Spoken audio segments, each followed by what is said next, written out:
am not your What is child. up, loose cannons? Welcome to another episode of the Loose Cannons podcast. I'm your boy Sam. We're hanging out with my guy Poppy Latte, who's donning the victory shades. I think he's trying to will us to victory. And of course, Stanker and a special guest in Dr. Pless of Real Bucs Talk. Before we jump in, I just wanted to remind everybody to leave us a comment and a rating if you listen to us on iTunes or Spotify. And if you're new here, smash the subscribe button. And of course, on your way out, please hit the like button. Tonight, we introduce a new segment that we are now cross-promoting and collaborating with Fully Loaded Podcast, which is the Pick Six competition. Allows you to pick against us and JC in an effort to win a PlayStation 5 or an Xbox Series X, which is pretty fucking cool. Every week we have our producer Hank from Fully Loaded pick 6 random NFL games that we pick, and at the end of the 8 weeks, whoever has the better prediction score ends up winning the prize. Make sure you are in the Discord, which I'll drop in the link in the description below, and of course, do not post the picks publicly or in the Discord. I'll kind of go over the directions later on, but you have to keep them private because they can only be had by listening or watching our shows. All right, boys, it is week 10. That's a big intro, sorry. Week 10, the Bucs are hosting the Tennessee Titans.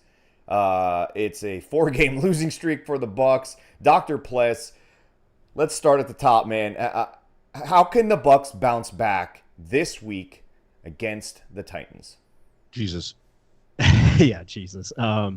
It's been a rough go. I mean, the last month has not been good at whatsoever. You know, starting 3-1 and now 3-5, and you're facing a Titans team who is terrible on the road. The only problem is the Buccaneers are not so good at home. 1-3 so far. I think to fix to fix the problem, they just have to play better. I mean, really, defensively, pass rush and coverage have to work together. Offensively, you have to continue to stay aggressive, not play for third down. I think that's the biggest thing on both sides. So really, it's finding your mentality again. I mean, Todd Bowles has been a coach in the past of sending blitzes, being aggressive, and letting guys, play to their strengths. And I think some of that he's gotten away from, especially over this last half of the season. Like, guys up front have to win. I think they're winning at times, but they're not winning together as a unit. So that has to be better. And then offensively, you have to pick up what you did last week, but also improve the process where you're not, wasting plays on Keyshawn Vaughn and Chase Edmonds and, setting yourself up for third and long when you have opportunities to get touchdowns. And, I think quarterback play has improved as the season has gone on.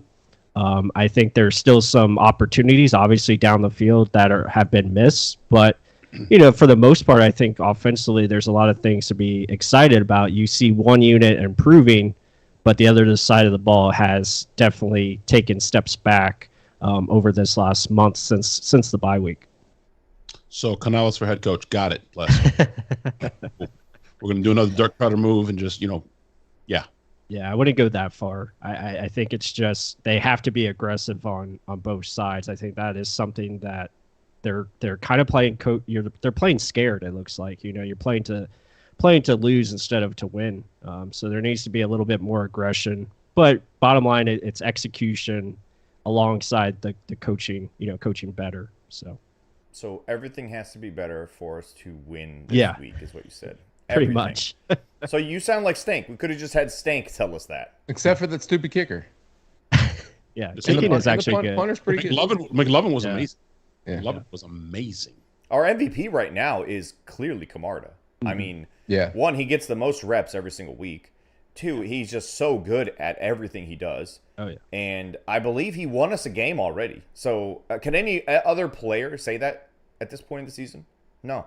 No, I don't think so. I mean, and bottom line, guys. I mean, star players have to be your star players. So that means Shaq Barrett has to step up, Vita Vea has to step up, Devin White needs to pick it up. Levante David has been playing like a star. You just got to keep that going, and the secondary has to pick it up. I mean, Carlton Davis has to play a lot better than he did. He had a horrible game. He's got to pick it up. Antoine Winfield, again, still playing really good. And then you need something from the other safety spot, whether that's D. Delaney. He's got to pick it up if he's going to be starting this week. And then the other corners as well. Jamel Dean got to be a lot better. I mean, who knows if they're going to play this week? That remains to be seen. But it's got to be improved. I think he was limited participant today, but he's also still in concussion protocol. So right. I don't know how that's going to play out, obviously. But I think, man, one of the things for me for this week, and I'll let Latte. Actually, you know what? I'm gonna give Latte the floor here. What do you need to see, Latte, this week for the Bucs to bounce back? I mean, listen, I'm not trying to be a simplistic man. I'm a simple guy. Like, it's a plus. You got to fucking play better. You got to play better across the board. Period. Sammer and I did the pod before the pod yesterday, and we were talking about Carlton Davis and the defense and how that side of the ball has carried this team, to a certain extent at the beginning of the year, and how Rondé Barber called them out, and that holds some weight. And if they have an ounce of pride, if they have an ounce of competitive will, I mean, you cannot do that in back-to-back games. Honestly, after I saw Carlton address the media and Rondé's article, I was like, fuck it, I'm starting the Bucs defense. I think they should come out with their hair on fire. I'm not saying they're going to. I just have a gut feeling that there's some prideful guys here, guys that have won, Super Bowls, guys that have gotten paid and are supposed to be elite corners, and you're getting paid like one. So I expect the defense's hair to be on fire. That's just me, though. I also, plus, just random, found myself throwback Buccaneer fan, because everyone on this panel and in the chat at some point in their Buccaneer fandom life have become draft experts. And for the last 4 years, I have not given a single fuck about the draft at all. It's been very weird. And I found myself doing it all over again last night, watching quarterbacks, getting excited, plus. And then you talk to Sammer, and then you see some of the press conferences, and motherfucker, this is why football is beautiful, because they reel me right back in. I'm like, oh yeah, we're going to get this done on Sunday. We're going to beat Tennessee. It's sick. We're all degenerates, right? But here, just play better, Sammer. That's my answer.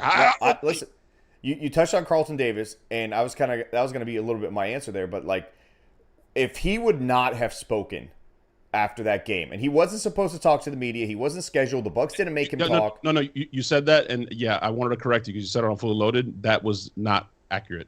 Scott Reynolds actually said they had to twist his arm a little bit to get him to go talk. Yeah, it took some. Well, he wasn't scheduled to speak. The way Greg Allman made it seem, he volunteered to talk. But okay, nonetheless, I just want to make sure that Okay, that's fine. I'll stand corrected on that. But nonetheless, he faced the music. He spoke about it, and you know what, man? You could tell that he was embarrassed. He wants to prove to you that that's not the Carlton Davis that he thinks he is. And that stood out to me. That's a big deal to me. That means there's pride there. There's accountability for each person in that locker room. And I think that should carry over. Like you said, I can't imagine them doing what they did last week and doing it again the week after that, regardless of who's playing quarterback against them or not. So I feel like this is, again, another good ass kicking. So I think the defense comes out, plays well, and I think they kind of drive the ship for us this week. Stank? Oh, hey guys. How's it going? Hello. Good. Everybody good? Everybody in the chat room good? I see Cali Bucks and Luke and Kenny and all these people, King Cook, talking shit about Jason Light. Listen, King Cook is talking shit about Jason Light. Sammer, you got to address that at some point. No. We don't need to address that. Listen, guys. We can say all we want, right? It comes down to the players going out and caring. And I think that they've become a little, I don't know. I think they're frustrated. I think their level of give a fuck isn't where it should be at. And I think that kind of reflects what may be going on in that building right now. Like the defense played their ass off for the first several weeks, although not against like the highest tier competition. And when we finally did have to face a team like the Eagles, it wasn't great. So we can't just go around sucking the defense's dick either. I don't know. I feel like this team is playing not to lose on both sides of the ball. Plus made a good point. They're playing extremely tight. They really are. They're sitting back, even in press. They're not being physical. It's not, aggressive press man. It's got to come from them. Didn't Antoine Winfield Jr. have like a little bit of a meeting with the defense a couple weeks ago? Yeah, he did. He said, have some pride. Yeah, have some pride. Like if he's doing that, that kind of shows you where things are at. Like guys aren't doing what they're supposed to do behind the scenes on a week-to-week basis. You no longer have Brady in the locker room policing everybody. Bowles is a good coach, but is he necessarily a great leader of men? Does he rule with a little bit of fear? Are they scared to lose their jobs? Are they scared to get replaced? Is he a guy that would even do that? Do you know what question I asked you? Yeah, I don't know. I don't really give a shit with I honestly. Where are you going? You lost me. You lost me with some other shit. Like what? What kind of fucking PlayStations and pick? I don't even know what you're talking about. You lost me then. I had no clue. So, anyways, I'm gonna go on my own rant like you do when you start the show and you just go on your own diatribe. This is my turn. It's called an intro. All right, whatever. That's my intro. Hi guys. There you go. Awesome. All right. Well, I mean, that's great. Stank, should I ask you the question again so you can answer? No, I've been doing ice all day according to the chat. Smoking ice. Oh man! All right, I've had this sign behind me for a while. Y'all are just seeing it for the first time. We sell ice. All right, what is the question? Right. What is the question? No, I'm moving on. All right, I was gonna plus Donnie Abraham gave me that sign.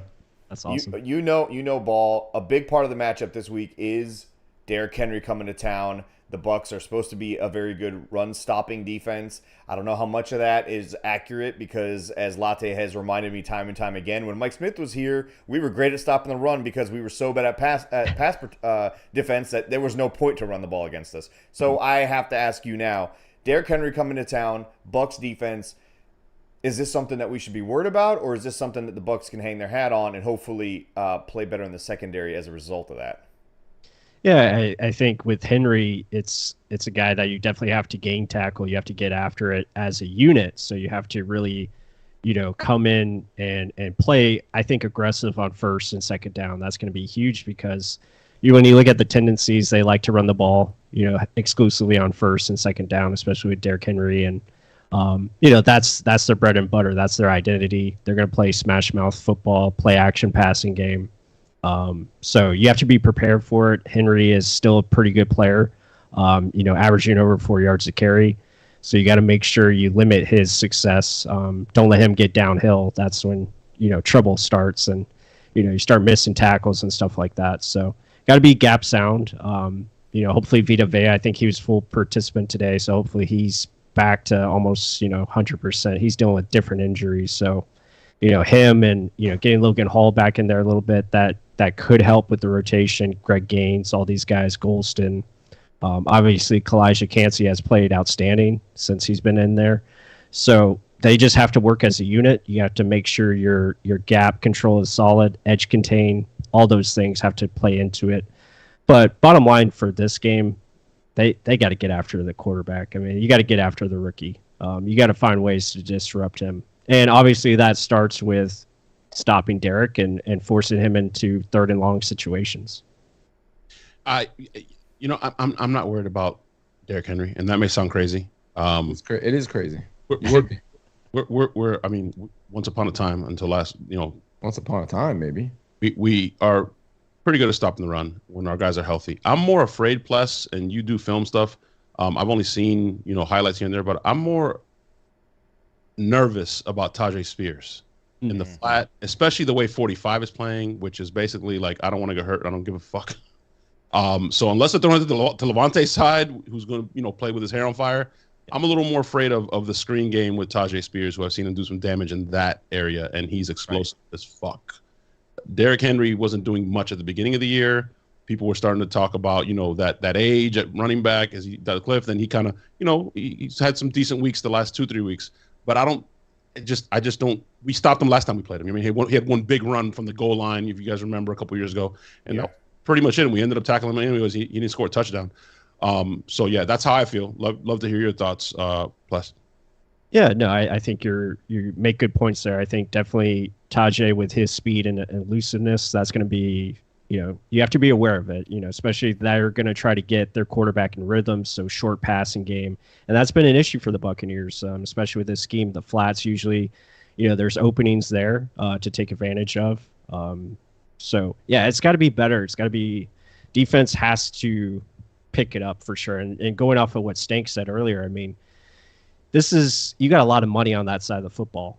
And they have to lead this team. They have to be more consistent. And when you really look at the numbers, defense hasn't really been that great, especially with yards allowed and also third down conversion rate. It's been bad. And the weeks 1 through 4, it was hidden because guess what? We got turnovers inside the red zone. We stopped teams. We forced them to kick field goals.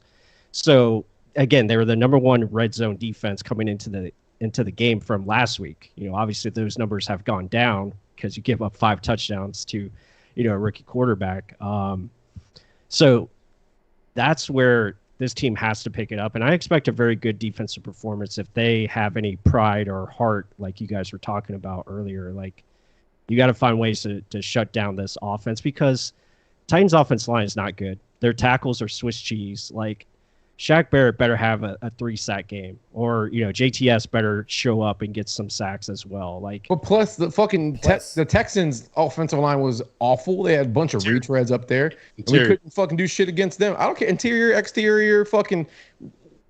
Plus might have froze. I don't know what happened. No, plus is here. Yeah, I was gonna say the same thing as Stank. We just faced a team with their 4th string center and a bunch of FedEx drivers, with the exception of one guy who's an actual starter, and we didn't generate any pressure with our front 4 without trying to push the issue with blitzes. Right. And even when we blitzed, we really didn't get there. I mean, I saw Shaq flash a couple of times in the first half, but after that, it was really nothing. So against the Titans team that you're saying to Swiss cheese on the outside edge, I mean, what they are, I know, but they are. Yeah. Center. What's the 4th string center have to do with Shaq Barrett and JTS? He's talking about Shaq Barrett and JTS eating because their tackles have been absolute garbage. But he's saying they have to eat, but basically I think we're skeptical. They should be eating. They should have been eating last fucking week as well, but they didn't eat. Right. This is it's a mentality, and I'm gonna go back to what we were talking about earlier, bro. These guys gotta have that killer instinct. Like, they gotta want to go out there and cause havoc, not just sit on their heels and keep everything in front of them. That's the identity of this fucking football team now, bro. It's like, play for first downs and don't give up the fucking big play. And it's a fucking sickness. It's like a mind virus. You can see they are just droning around out there. Yeah. That has to change. They got to be able to go and play freely and attack and make some fucking mistakes. And you know what? Maybe we do give up a big play. We're giving up big plays anyways on the defensive side of the ball. On the offensive side of the ball, attack instead of trying to fucking play for first downs and being third and manageable all the fucking time. It has to happen on both sides of the ball. Hopefully that coaching staff got a talking to from upstairs this week. I really hope they did, and then they went and gave the team a talking to, because they are all on the verge of losing their jobs. And quite a few guys on this roster who you think are made men may not be here next year, kind of based on whatever turnover occurs. You could be talking about a full rewipe outside of Jason Light. You never know who they're going to bring in this fucking building. Like, it's no longer we've got time to figure this shit out. It's now or never, in my opinion.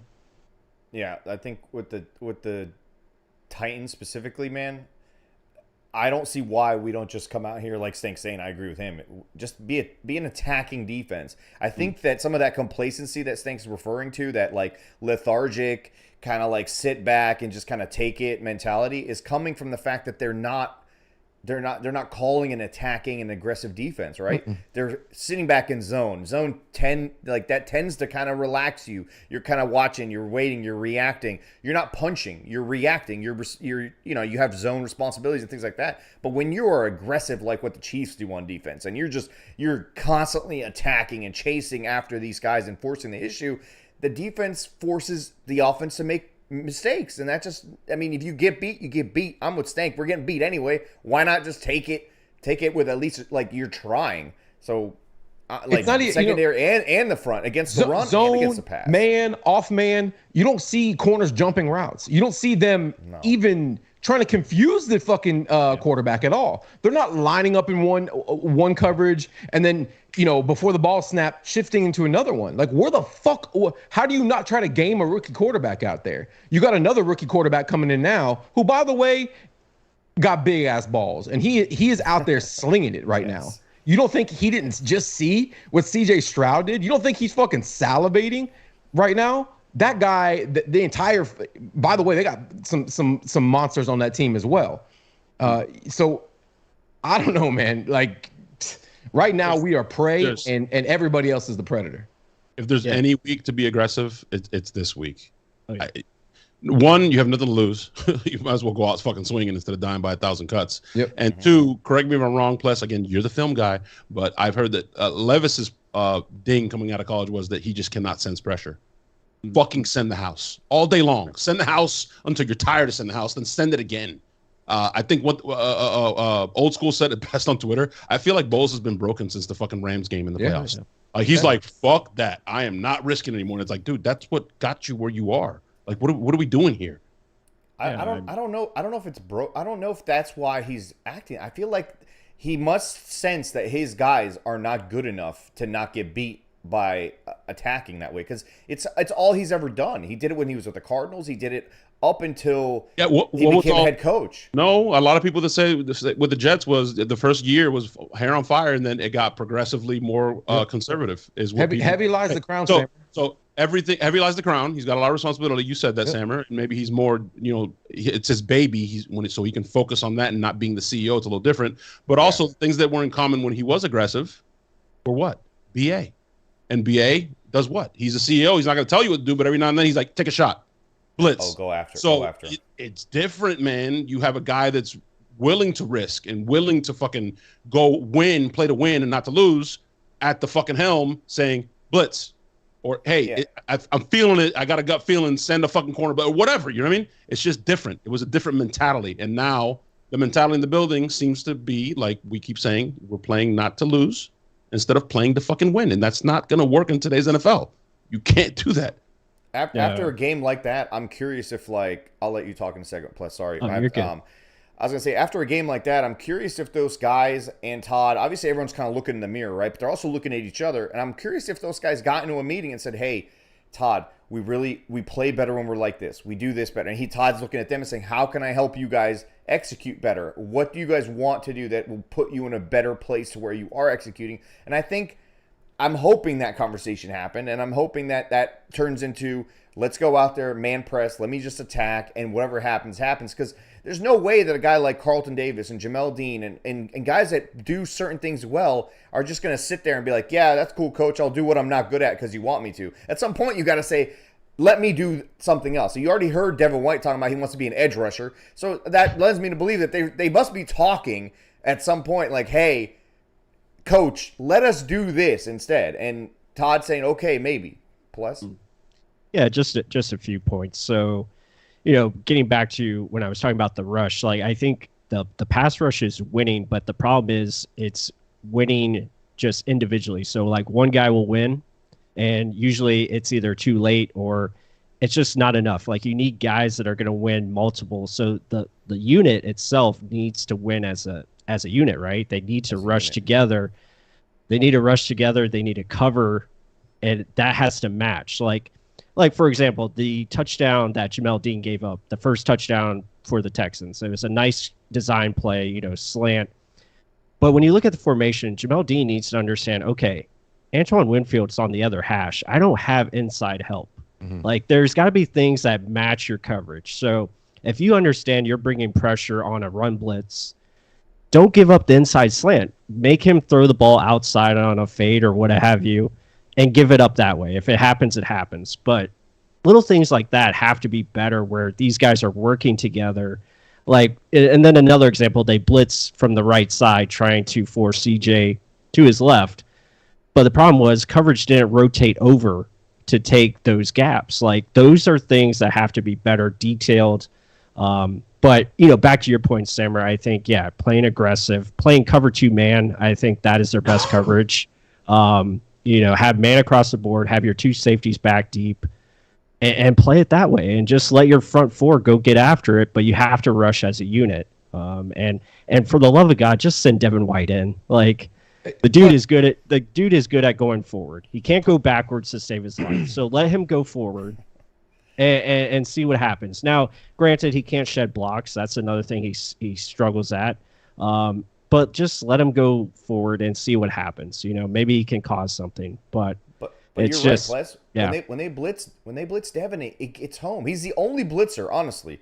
Him and Antoine, the only blitzers that get through, and all the other blitzes I don't know if you guys see the same thing, Latte and Stank, but when they blitz, it's like they don't even get there. It's like they're running 7 guys into a wall. It makes no sense to me how you're that high percentage-wise in blitzing as a defense across the league, but you have the lowest quarterback pressure rate. That doesn't add up. And then you watch the Chiefs, every blitz comes through. Every freaking blitz. It's like they all work, like you're saying, plus as a unit. And so, listen, he can't do much else. Just have him blitz every down. Up the middle. Who cares? Plus, what you just described is high school shit.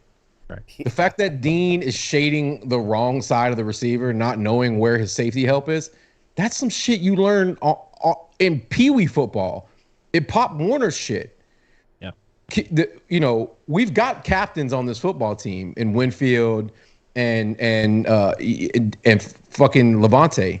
Right. It's obviously being communicated, but you can't. I mean, you saw Bowles' press conference. You saw what Scott Reynolds did. He pushed him. Ultimately, Bowles broke and said, "Guys just aren't playing well enough. This isn't a communication thing. It's individual shit." But from the sounds of it, it's been individual personal responsibility for a while now. So if you're going to continue to put that guy back out on the field or Ryan Neal back out on the field, even though he's not correcting the issues, it's going to reverberate through the rest of the team. It's like, you're going to call me out, coach, but this guy can't seem to get his shit together. That's not accountability. That's like one of the core principles of BA's teams, right? Mm-hmm. Accountability. Who is accountable? Who's being held accountable? How are they being held accountable?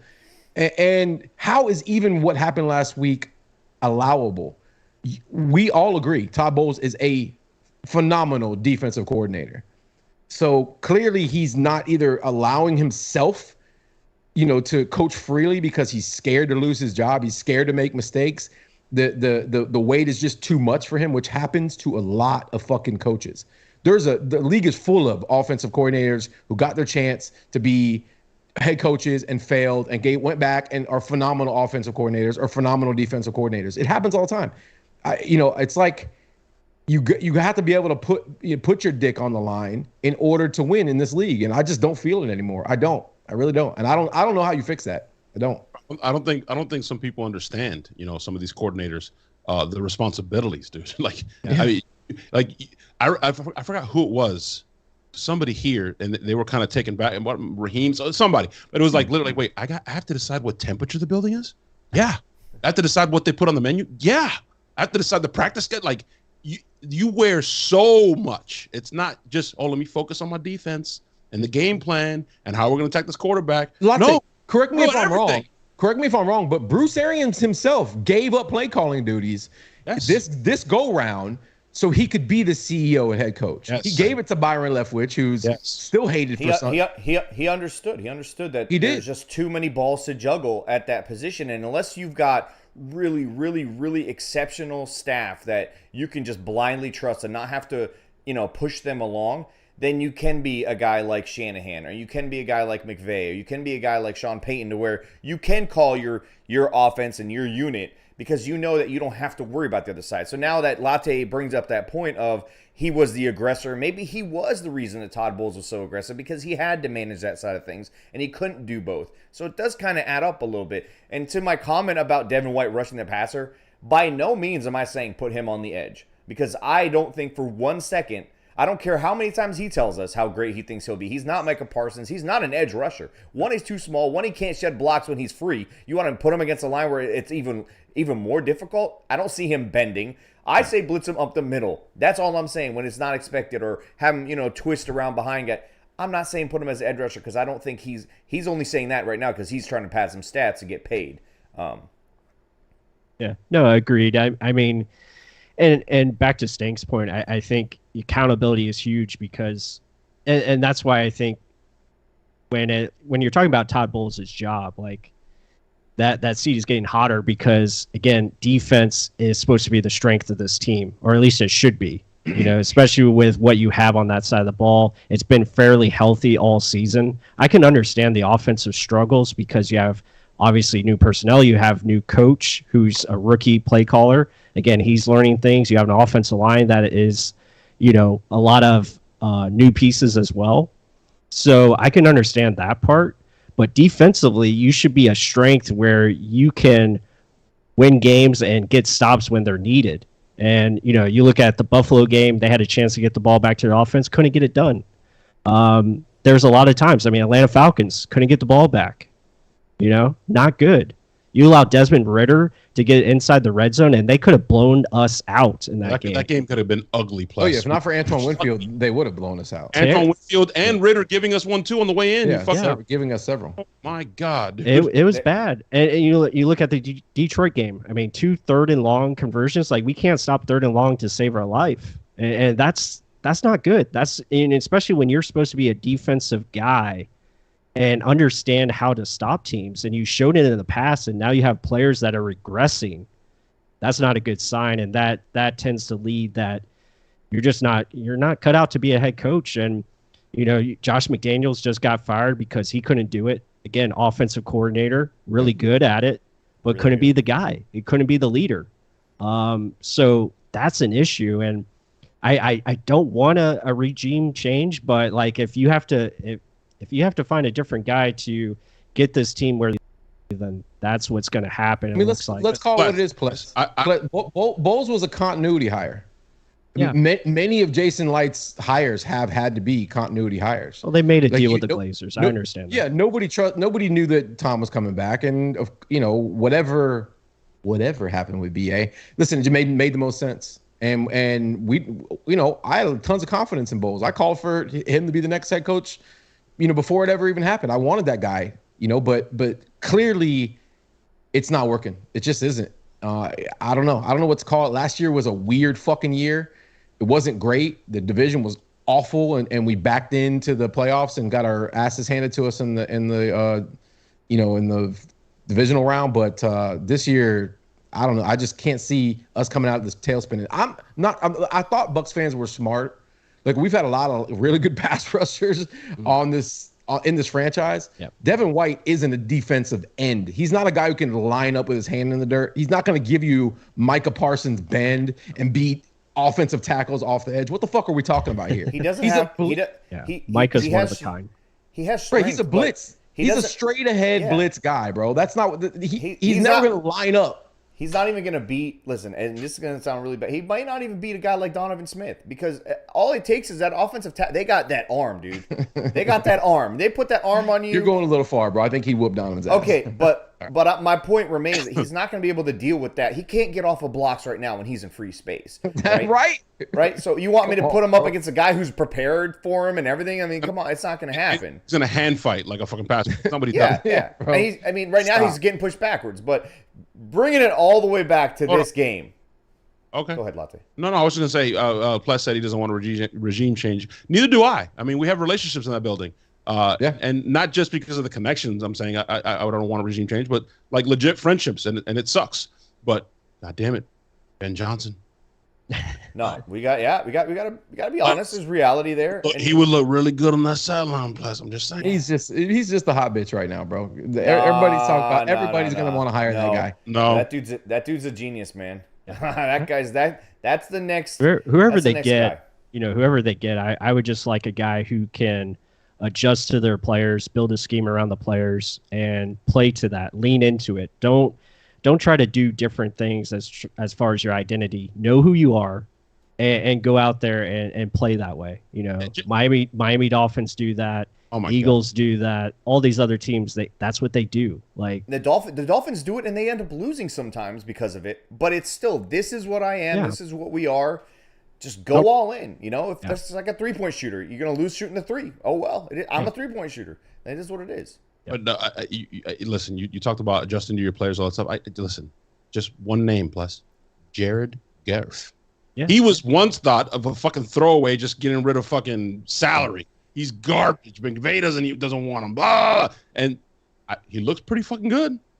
I'm just Jared Goff, who was garbage, looks pretty fucking good. Yeah, they look pretty good. Don't crown that team until they do something in the playoffs. Man, that's not what we're doing. I'm not saying they're gonna win anything, bro. We're saying he's a good offensive coordinator, and in my opinion, Latte's opinion seems to be the same. He'd be a good head coach, and you're crazy if you don't think he's the top of the list this coming off season. What's a playoff star? He's going to be the guy getting all the interviews. But bringing it back to this game, Pless. Jim Harbaugh. You're Levis. crazy, bitch. Will Levis All right. is the quarterback. We talked about Henry. How can the Bucs beat Will Levis? Is there what are his weaknesses? You do a little bit more of that film breakdown stuff. How can the Bucs get after this guy and basically do what the Steelers did and pull off a win? What I thought he was going to destroy them too, but he didn't. But he did destroy the Falcons. Yeah, I think it comes down to disguising looks, right? We didn't disguise anything last week against CJ Stroud, which is not good. So you got to disguise your coverages. You got to disguise your rush plan. You got to run games up front. You got to bring different things at different times as far as blitzes, and got to be aggressive. Like we've been talking about this whole podcast. You got to get after him and make him uncomfortable. It starts early, and you have to get that in his head that I got to be quick with the ball. I got to get it out of my hands as fast as possible. And guess what that does? It speeds up his timing. That leads to mistakes. And for the love of God, can this secondary get an interception? You have no interceptions on the year.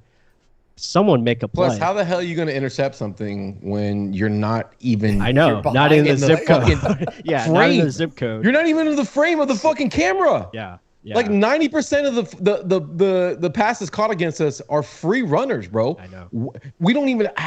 It's not even like a contested catches. Yeah. There's probably equally as little pass breakups. It's weird, bro. It is. I don't know what they're doing. I get it. It's clear Bowles is scared and he's protecting people on this team. For some reason he's not being aggressive.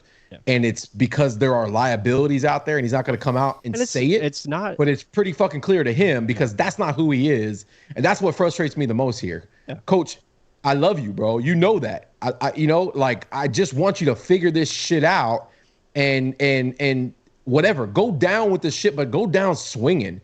This shit that we just saw last week is a goddamn embarrassment. I know you're embarrassed.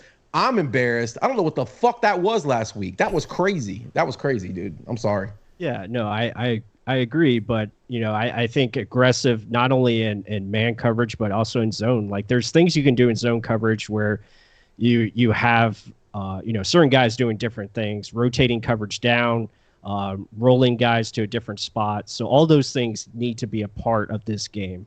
Bottom line, they have to win up front. They should. Now, will they? That's a different question. But I think that's where it starts to beat Will Levis. You got to make him uncomfortable and force turnovers. Yeah, I don't think they've shown something pre-snap and changed it post-snap maybe all season long. It's once they show it, that's basically what we shouldn't be able to predict when that blitz is coming. Another thing too is they don't seem to hide it very well either. When Antoine's going to blitz, it's pretty clear that Antoine's going to blitz, but he might be the best of those guys, so it's kind of a bad example. But you could tell when 45 is coming. You could tell when Levante's coming. You could tell when any one of those guys is coming. So I don't know, man. I'm with Stank. I just figured it out, man. Yeah. But all right, it's time for our score predictions. King Cook, you've been off the chain this entire show, sir. In the chat room, you need to calm down. Okay, we're not bringing in John Lynch. No, this isn't fantasy football here, bro. Yeah, he wants John Lynch and Rondé Barber as a head coach. That's not how the NFL works, man. He's also playing plus. You've seen the chat because he says the entire JTS class was garbage. I think this class is pretty good. He drafted this year. I think others have been pretty good. The Antoine Winfield wasn't bad. JTS no GM hit bats 1,000. Nobody bats 1,000. And I put it in the chat earlier when he was going off the chain. When you're picking towards the bottom of the draft, it's much more difficult because all the elite players are gone. As a matter of fact, there's not even 32 rated first round picks usually. So by the time you get to where we've been drafting, we're drafting second round picks, in the eyes of teams, but you're taking them in the first round because you don't have a fucking choice. Yeah, but you know what? King Cook's right. Where the fuck is Logan Hall? And JTS just isn't making enough plays. So they've been garbage. They've been. I'm not. Yeah, in that respect, you can't defend that. You can't defend that. I'm defending Jason Light. Yeah. I'm not defending the draft class. I'm saying overall, the body of work, I think Jason should stay. Plus, your opinion for sure. You think? No, yeah, you know me. I'm not calling for Jason Light's hit. That's no, Jason. I think Jason's done a really good job. I don't think he's the issue. And JTS, I think. Is misunderstood. I think he's a very good high-end number 2 edge rusher. He's just not a number 1. And then that's the problem with this team. They don't have a number one edge rusher right now. Shaq Barrett's just not what he was a few years ago. Vita Vea leads our team in sacks, and he's a freaking nose tackle. His job is literally to eat up human bodies. Well, Vita Vea, Vita Vea has continued to improve his pass rush. Really good player. I think Kalijah Cansey is becoming a dude, which is great. I think he's on his way to being a number one guy. Plus, those guys can't be your leading sackers. No, you need a top edge rusher. You need a guy that can, when you need a play, to get that forced fumble or to get a sack, that guy's coming. And you see these other teams that are at the top of their conferences, they have that guy. Either they have Shaq Barrett's that guy, but Shaq Barrett's coming back off of a. Well, exactly. He's not playing. It's tough. He's not playing. Just not who he is. Like he has shown he can. Yeah. But you're also kind of have had a little bit of a musical chair situation in the middle. Cansey's getting some pressure, but he's still young. Yeah. You know what I mean? And you've got a rotation in there, and you don't have a Jason Pierre-Paul on the other side. You don't have an Ndamukong Suh anymore in the middle. But Stank, the Chiefs don't have anybody but Jones, and the havoc Jones that he is wreaks that guy. He's elite. Yeah. I get that, but then everyone else around him eats. Not just because of him only, but because Can we of the stop scheme saying they run. eat? I'm fucking fasting, and this podcast has gone 8 minutes over. Stop saying eat. I want to fucking eat. Okay. Yeah. Jesus Christ. Hey, what are you eating? What are you gonna eat tonight? I'm gonna eat a fat ass, big ass steak. All right. Maybe you are. Yeah. All right, Latte. We start with you then. I know. I can't think. Go to Stank. I got a fucking second. What am I doing? Latte. All right, Stank. Score prediction. In this game? Yeah. Yes, in this game. Is this the PlayStation thing? I don't know. What am I doing right now? This particular game, Jesus. Yes. Oh, Bucs Titans. Yes. Oh, fuck. This game. I think we're gassing ourselves up. I don't think that we win this game. I think right now the Titans. I think they got some confidence. They got some brewing over there. Levi's was just named their head quarterback now. Levis. No, Levi's, dude. It's Levi's. It's Levi's. Levi's was just given the job. They got some momentum. They have one of the scariest humans on the planet that they can just hand that ball. You got to come to work with your lunch pail if you want to play against and stop Derrick Henry. Are we playing lunch pail football right now? Absolutely fucking not. No. I feel like it's going to be a little bit more of the same. Not nearly as bad. This is going to be one of the games where we're like, okay, we're not bleeding out, but we're still bleeding. So I'm going to say Titans 29, Bucs 20. Wow. Plus? Wow. Yeah, I think it's going to be one of those games where it's a struggle. I think offensively we're probably not going to play as well. It's just how the season has gone. Offense showed up last week, but this week I think they probably struggle and not move the ball as they should, even though Titans defense is not good either. They should have success running the football, but again, who knows with this team? That's just the way it's been for, it's either one thing or the other. They have defeated you. They have defeated you, Plus. Yeah. Yeah, they have. Even when the film tells you, you are still not agreeing with it. Yeah, I can't trust it. So, yeah, I'm going to say, Titans. I think it'll be a lower scoring game. So I have Titans 20. I'll say Bucs 17. Damn it, Plus. That's my score prediction. There you go. But the other way, I think the Bucs win 2017. I think it is going to be a struggle. I think they probably pop off a couple bombs to Mike. Maybe they get Godwin involved. I mean, we're capable of it. Get who involved? Exactly. His number 14, formerly 12. Perennial. Go back to we monster traded receiver. him. Oh, I think I remember that guy. Monster Godwin is his name. But anyway, listen. Anyway, I think we contained Derek. I'm more concerned with Tajay and Big Henry. What was his name? The defensive tackle from I'm worried about that guy with Mock and our interior. Holy shit. I hope Baker doesn't have to run for his life, but he does have enough mobility to escape and make some plays. I think we win. I think there's just too much pride on this defense. Levi's is a rookie. I think I hope to God, Todd, like Stank said, we love you, Todd. Please do what you're known for, man. Do what you do. Blitz him all day. He doesn't sense pressure well.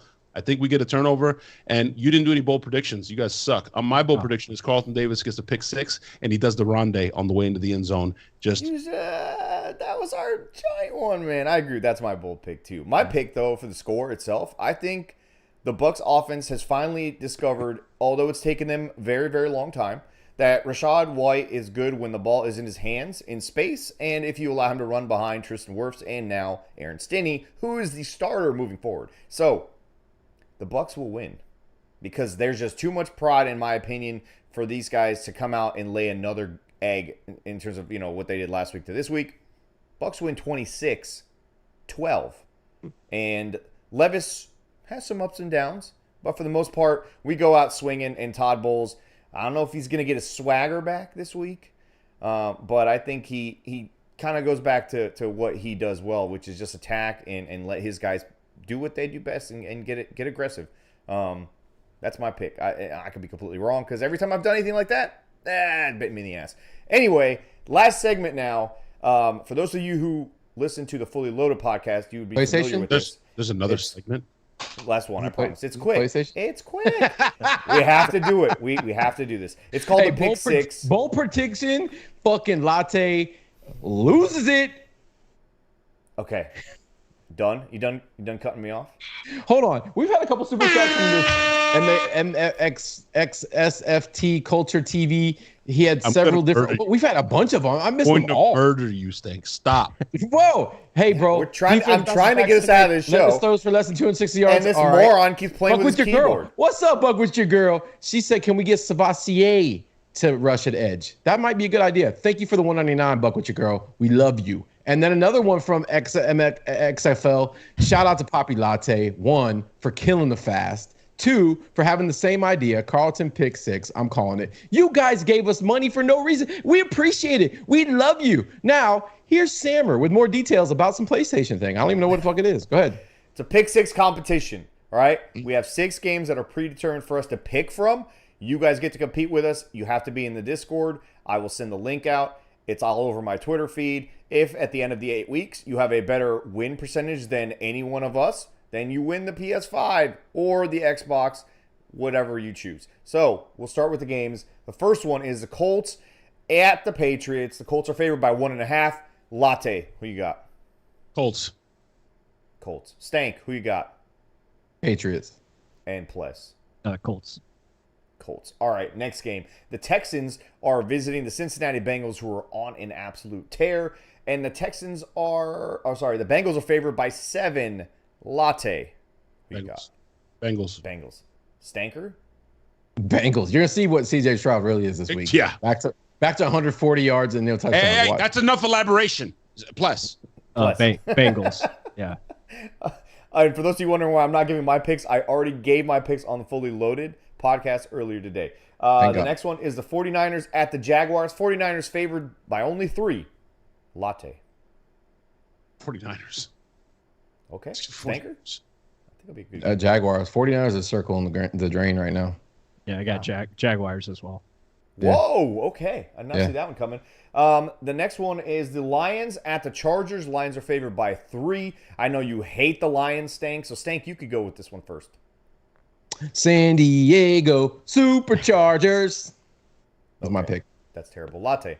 They're in Los Angeles. And, I'm going Detroit. Yeah, Detroit for me. Something with the Chargers that's just off. I don't know what it is. Yep. And the fifth one is the Battle of the Birds between the Falcons and the Cardinals. The Falcons are favored by 1.5. Latte. Cardinals. Kyler Murray's back. The Atlanta's circling. They're not even using their best players. Yeah, dumb. Stanker. Falcons. I hate them, but the Cardinals. No, the Cardinals aren't beating the Falcons. Yeah, I got Cardinals. Yeah, you actually picked the Falcons. What an idiot. And the last game is the Packers visiting the Steelers, who just beat the Titans that we're about to face. And the Steelers are actually favored by 3 here. Latte? Fuck. It's in Green Bay. This is a tough one to pick. In Green Bay? It's in Green Bay. It's in Pittsburgh. Yeah, Pittsburgh. Oh, it's in Pittsburgh. It's in Pittsburgh. In Pittsburgh? I'm going Pittsburgh. Yes, Jordan Love might shit down his leg, bro, with that defense, and he hasn't been great at all. You guys want to criticize Baker, some of you in the chat, go watch Jordan Love. I'm going Pittsburgh. Oh. Stanker? The Packers Pittsburgh. don't have Brett Favre, just so you know. Yeah, they don't. Brett who? Brett Favre. Favre? Yeah, Jonas. I picked the Falcons. You know why? Because I'm trying to win that PlayStation. Wait, can I even win? No, you cannot. When do it? They have to beat. They just have to beat all of our picks. Basically, they have to beat JC. He's kind of the best one for us. Goddamn, Callie's always talking shit to Snake. Yeah, he is. Take your time, Snake. Take your time, If I take my time, your brain then melt. Latte don't get to eat his steak. It's the last pick, Stank. Come on. I picked it already. The Pittsburgh Steelers. We didn't hear you say nothing. And there you go. All right, guys. Plus, thank you so much for joining us. Let everyone know where they can listen and watch everything that you do on your YouTube channel. Yeah, check us out at Real Bucs Talk. We'll have the defensive film studies coming out probably tomorrow, so that will be a lot of fun to dive into. But yeah, just check us. Still doing the show completely nude, right? No, we haven't got there yet. No. No. Oh, but shit, yeah, I've been watching the wrong Real Bucs I'm Talk. gonna fucking kill Snake. Latte is gonna murder you. I'm Do you know gonna- that? he's gonna He's murder gonna all of us. Kill you. Jesus Christ. Real Bucks Talk on YouTube. That's where you find Pless and all the amazing stuff that they do on their channel, which is way more analytical and smart and more football-y than anything we do here. But Way any more of you who football-y. are watching us so far and haven't left, please hit the like button, leave us a comment with your score prediction. And of course, if you're new, please hit the subscribe button. And for all of you who listen to us on iTunes and on Spotify and Google Podcasts and also Amazon, make sure you guys leave us a rating and a like or a star or whatever it's called on those things. Oh fuck. You know what I really like about the rating system, What Sammer? the fuck is going on right now? Jesus fucking Christ. Go Bucks! You Time for started dinner. that ending. Sammer started that ending like a terms and I know, bro. then he I know. He started kept fucking slowing going. down. He kept fucking going, bro. Slowing down for Jesus. Go Bucks! From the Tampa Bay.